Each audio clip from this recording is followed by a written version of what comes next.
30 tahun setelah kehancuran Raccoon City, sebuah teror baru bangkit dari abu masa lalu. Selamat datang di Resident Evil Requiem atau yang dikenal sebagai Resident Evil 9. Diumumkan pada Summer Game Fest 2025, Resident Evil Requiem akan hadir pada 27 Februari 2026 untuk PlayStation 5, Xbox Series X/S, dan PC. Bersiaplah untuk pengalaman survival horror yang menggabungkan warisan klasik seri ini dengan inovasi baru yang mendebarkan. Berlatar 30 tahun setelah serangan rudal, semuanya bermula dari kelalaian dan sabotase Umbrella Corporation. T-Virus, senjata biologis ciptaan mereka, bocor akibat ulah Dr. William Birkin dan Queen Leech, Dr. James Marcus. Sebelum 1998, Gunung Arklay di sekitar kota sudah dipenuhi rumor mengerikan. Pembunuhan misterius di rumah sakit tua pada 1993, dan penampakan monster seperti Lisa Trevor sejak 1995. Alyssa Ashcroft, jurnalis yang selamat, mulai mencium kejanggalan. Mei 1998, outbreak pertama terjadi. Queen Leech, lintah mutan yang menyamar sebagai Marcus, menyebarkan T-Virus di Pusdiklat Umbrella dan Spencer Mansion. Zombie dan monster seperti Cerberus lepas meneror pendaki dan warga.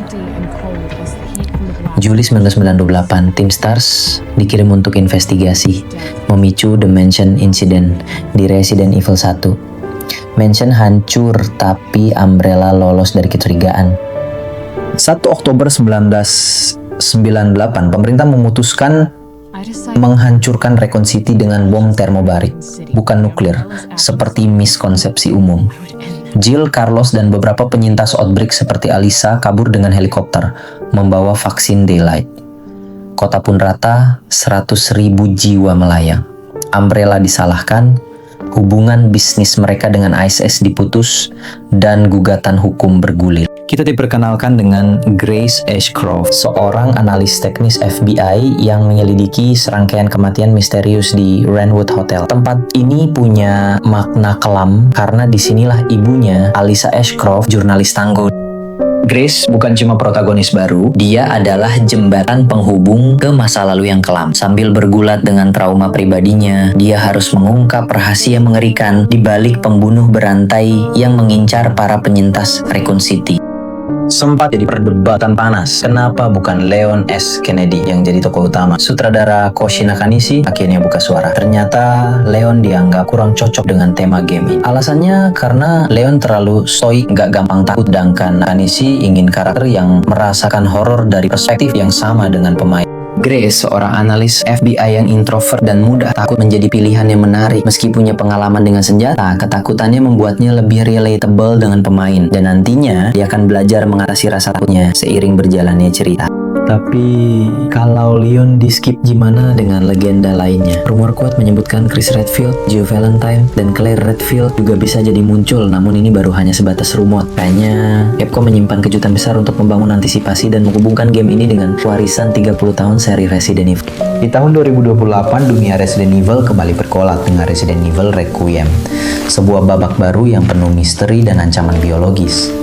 Di tengah kekacauan ini, seorang pahlawan legendaris muncul kembali, Leon S. Kennedy. Pada usia 51 tahun, Leon tetap menjadi agen tangguh yang berhadapan dengan horor biokimia.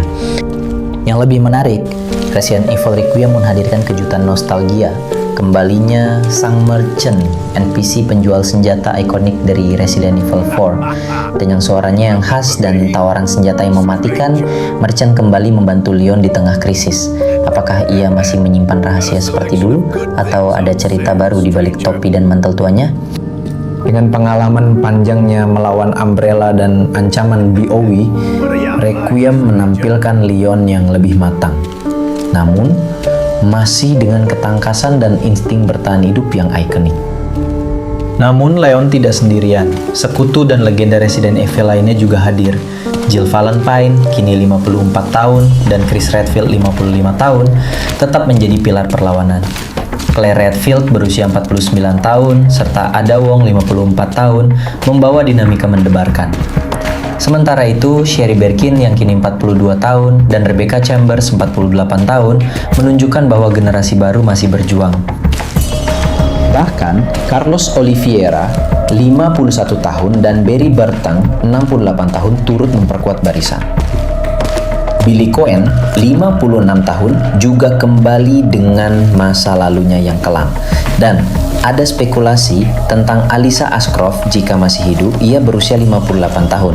Namun, jika ia gugur di 2020, kehadirannya tetap menjadi misteri.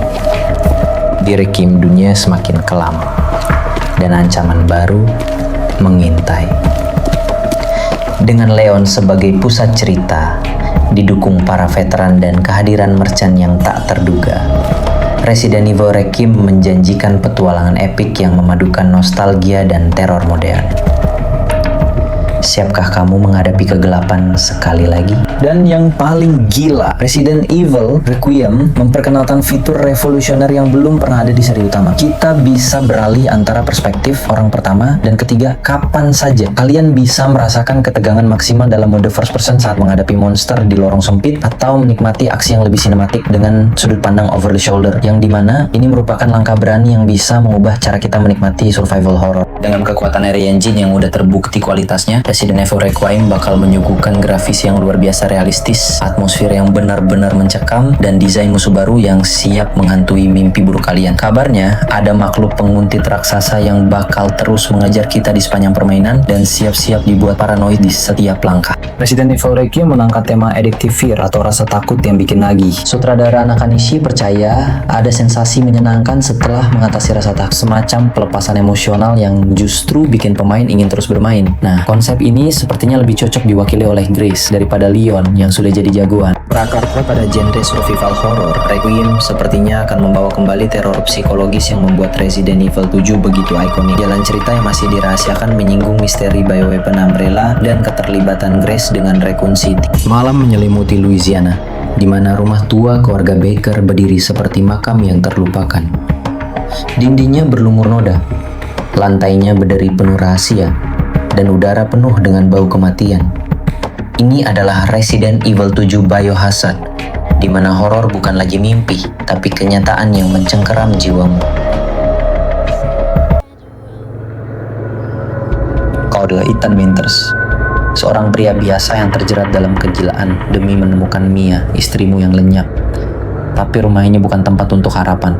Setiap langkah yang kau ambil, setiap pintu yang kau buka, membawamu lebih dalam ke sarang kegelapan. Kamera VHS buram merekam ketakutanmu, memperlihatkan lorong-lorong sempit yang seolah menelan cahaya sentermu. Di sini, kau bukan pemburu, kau adalah mangsa. Di sini yang keluarga Baker menanti. Jack dengan sorot mata penuh kegilaan, berjalan dengan langkah yang mengguncang jiwa. Marguerite dengan bisikan yang seperti kutukan, mengintai dari bayang-bayang.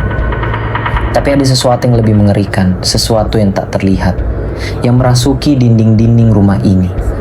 Serangga merayap di sudut, darah menetes di lantai, dan suara-suara tak wajar bergema, seolah rumah ini hidup dan lapar. Dengan sudut pandang orang pertama, kau merasakan setiap detik teror.